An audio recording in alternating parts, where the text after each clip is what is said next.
Dubai के एक global stage पर 139 देशों के बीच एक भारतीय महिला का नाम गूंजता है और अगले ही पल उसे दिया जाता है $1 मिलियन का अवार्ड। लेकिन हैरानी की बात यह नहीं है कि उसे इतने पैसे मिले।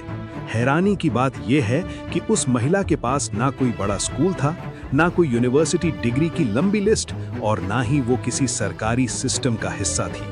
फिर भी उसने ऐसा क्या किया कि 5000 से ज्यादा नॉमिनेशंस में से सिर्फ उसी को चुना गया। उसने ना स्कूल बनाया बल्कि पूरा शहर ही स्कूल बना दिया।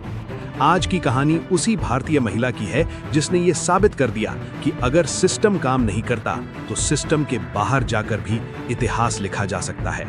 ग्लोबल टीचर प्राइज दुनिया के सबसे प्रतिष्ठित अवार्ड्स में से एक है, जहां हार्वर्ड और ऑक्सफोर्ड जैसे संस्थानों से जुड़े लोग आते हैं। हर साल हजारों टीचर्स और एजुकेटर्स इसमें नॉमिनेट होते हैं और उनमें से सिर्फ एक को मिलता है ये सम्मान। जब इंडिया की इस महिला का नाम अनाउंस हुआ तो वो सिर्फ एक जीत नहीं थी, ये एक आइडिया की जीत थी। एक ऐसा आइडिया जो कहता है कि एजुकेशन 4 दीवारों में नहीं, माइंडसेट में होती है। लेकिन असली सवाल अब भी वही है, आखिर उसने किया क्या था? ये कहानी किसी एसी क्लासरूम से शुरू नहीं होती। ये शुरू होती है उन बस्तियों से जहां बच्चे स्कूल जाने के बजाय या तो कचरा बीनते थे या छोटे मोटे काम में लग जाते थे। यहाँ रूबल नागी ने मिसाल मुंबई की नींव रखी। उन्होंने देखा कि समस्या किताबों की नहीं बल्कि उस बदबूदार माहौल की थी जिसे बच्चों ने अपनी नियति मान लिया था। केस 1। एक 10 साल का लड़का दिन भर प्लास्टिक और बोतलें इकट्ठा करता था। उसे अपनी भाषा तक ठीक से नहीं आती थी। रूबल ने उसे क्लासरूम में नहीं बुलाया बल्कि उसे हाथ में ब्रश पकड़ा दिया। पहले उसे ड्राइंग दी गई, फिर अल्फाबेट्स और 2 साल के अंदर वो बेसिक इंग्लिश पढ़ने लगा। आज वो बच्चा अपनी बस्ती का चेंज एजेंट है। केस 2। एक लड़की जिसकी पढ़ाई 5वीं के बाद घर की गरीबी और रूढ़िवादी सोच की वजह से रुक गई थी। घर वालों ने कहा कि अब पढ़ाई नहीं, घर संभालो। लेकिन रूबल के कम्युनिटी टीचिंग मॉडल ने उसे फिर से किताबों से जोड़ा और आज वही लड़की ओपन स्कूलिंग से 10वीं पास कर चुकी है। ये बदलाव ओवरनाइट नहीं हुआ। सबसे बड़ा बदलाव ये था कि बच्चों के दिमाग से ये डर निकालना कि पढ़ाई उनके लिए नहीं है। पहले वो सोचते थे कि ये हमारे बस की बात नहीं है। फिर धीरे धीरे माइंडसेट बदला, शायद हम भी कर सकते हैं। और यही शिफ्ट सबसे खतरनाक और पावरफुल था, क्योंकि स्किल सिखाना आसान है लेकिन बिलीफ बदलना सबसे मुश्किल। अब सवाल आता है, ये सब पॉसिबल कैसे हुआ? आप और भी चौंकेंगे कि इस सब करने के लिए उन्होंने ऐसे मेथड अप्लाई किए कि आप हैरान हो जाएंगे। जब बच्चे स्कूल नहीं आ रहे थे तो उन्होंने एक सीधा और क्रांतिकारी फैसला लिया, स्कूल को बच्चों के पास ले जाओ। उन्होंने किताबें नहीं बदली, उन्होंने एनवायरनमेंट बदल दिया। Step 1, walls as classrooms. झुग्गियों की खाली और बदरंग दीवारें उनकी पहली क्लासरूम बनी। उन्होंने 1.5 लाख से ज्यादा दीवारों को रंग दिया। उन पर अल्फाबेट्स लिखे गए, मैप्स बनाए गए, नंबर्स, शेप्स, एनिमल्स, सब विजुअल्स में। अब बच्चा पढ़ने नहीं बैठता था, वो खेलते खेलते सीख रहा था। Step 2, sanitation and trust. उन्होंने सिर्फ पेंट नहीं किया बल्कि घरों की वाटरप्रूफिंग और साफ सफाई भी करवाई। जब बस्तियां चमकने लगी तो वहां रहने वाले लोगों का माइंडसेट बदल गया। उन्हें लगा कि वो भी सम्मान के हकदार हैं। Step 3, empowering the mother's.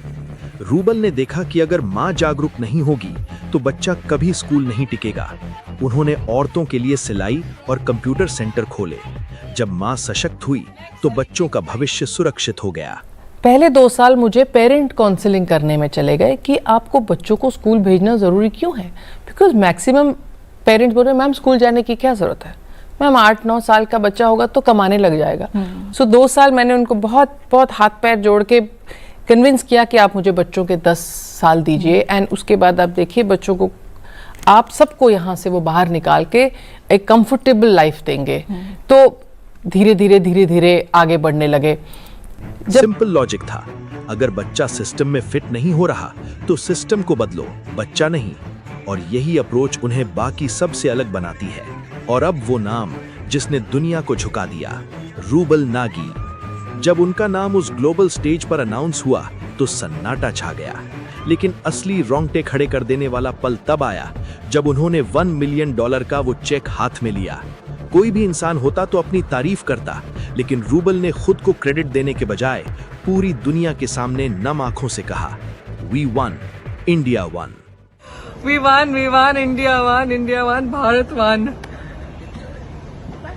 This is win of all my bachas, my kids, my family, my country. उन्होंने अपनी बरसों की मेहनत को एक पल में अपने देश के चरणों में रख दिया। ये लाइन स्क्रिप्टेड नहीं थी, ये सीधा दिल से आई थी। और यही रीजन है कि ये जीत सिर्फ उनकी नहीं लगी, पूरे देश को अपनी लगी। खुद को जीरो बनाकर अपने देश को हीरो बनाना ही एक सच्चे लीडर की पहचान है। रूबल नागी की कहानी किसी मजबूरी से नहीं, बल्कि एक बहुत बड़े त्याग से शुरू हुई थी। वो एक सफल सोशल एक्टिविस्ट, स्कल्प्टर और आर्टिस्ट थीं। उनकी बनाई कलाकृतियां मुंबई की सबसे महंगी गैलरीज और आलीशान होटल्स में लाखों में बिकती थीं। उनके पास शोहरत थी, पैसा था और एक आरामदायक जिंदगी थी। लेकिन उन्होंने एक चीज देखी, इंडिया के उन बच्चों की रियलिटी जिन्हें सिस्टम इग्नोर कर चुका था। उन्होंने देखा कि उनकी आर्ट सिर्फ अमीरों के ड्राइंग रूम की शोभा बढ़ा रही है, जबकि बाहर बच्चे कीचड़ में भविष्य ढूंढ रहे हैं। यहीं से डिसीजन आया, कंफर्टेबल लाइफ छोड़कर ग्राउंड लेवल पर काम करने का। उन्होंने अपनी ब्रश की ताकत को गैलरी से निकालकर बस्ती की दीवारों पर उतार दिया। कोई बड़ी सरकारी फंडिंग नहीं, कोई मैसिव इंफ्रास्ट्रक्चर नहीं, बस एक सिंपल शुरुआत, एक दीवार और कुछ रंग। तो जब हमने ये बड़े बड़े मैग्नानिमस म्यूरल्स कर दिए, दीवारों पे पेंट कर दिए, जब मैंने पहला म्यूरल ड्रॉ किया तो 10-20 बच्चे खड़े थे, दूसरा किया तो थोड़े और, तीसरा किया तो 200 के ऊपर बच्चे झुंड बना के खड़े थे, देख रहे क्या हो रहा है। हाँ। फिर एक बच्ची छोटी आई, मुझे बोली, अरे मैम ये तो वो है ना, ये तो वो है ना मैम, ऐसे पानी अगर हम नलका टाइट से बंद कर दे तो पानी नहीं गिरेगा, पानी बचेगा। मैम देखिए फिर कितना अच्छा होगा, हमारे घर में ज़्यादा पानी आएगा। So these ideas started coming from children.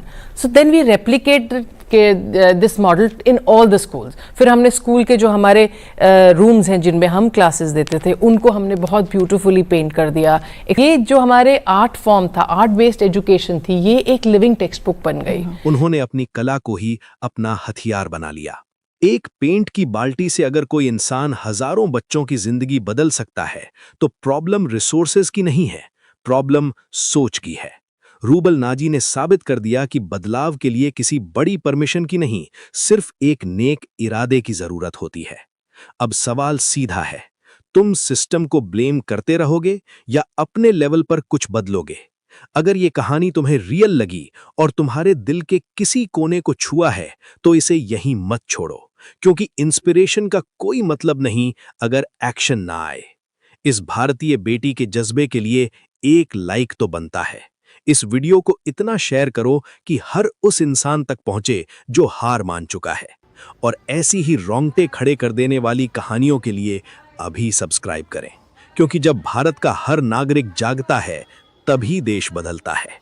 जय हिंद। मेरा ये सपना है एज अ इंडियन कि हमारे कंट्री का हर बच्चा, हर बच्ची शिक्षित हो। India to be 100% literate country is my dream, and I think हम सब मेहनत करते रहेंगे अपने आखिरी सांस तक, दैट हम ये इसको बहुत जल्दी अचीव कर सकें। अचीव करेंगे।